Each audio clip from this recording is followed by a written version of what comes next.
இன்றைய வேதவசனம் சங்கீதம் 4:5. நீதியின் பலிகளை செலுத்தி கர்த்தர் மேல் நம்பிக்கையாயிருங்கள். ஆமென்.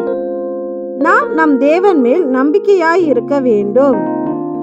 ஏனெனில் மனுஷனை நம்புவதை பார்க்கிலும் கர்த்தர் பேரில் பற்றுதலாய் இருப்பதே நலம்.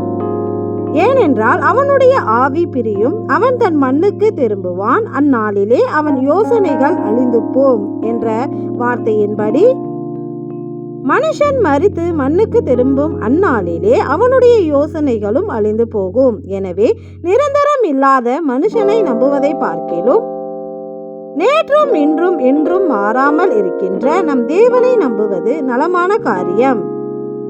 எனவே நம்முடைய நம்பிக்கை நம் தேவனாக இருக்க வேண்டும். இப்படி தேவன் மேல் நம்பிக்கை உள்ள நாம் அநீதியான காரியங்களையும் அக்கிரமமான செயல்களையும் செய்யாமல் நீதியான காரியங்களை செய்து தேவனுக்கு முன்பாக நீதியுள்ளவர்களாக இருக்க வேண்டும். எனவேதான் நம் கிறிஸ்து சொல்லுகிறார், நீதியின் மேல் பசிதாகம் உள்ளவர்கள் பாக்கியவான்கள், அவர்கள் திருப்தி அடைவார்கள் என்று.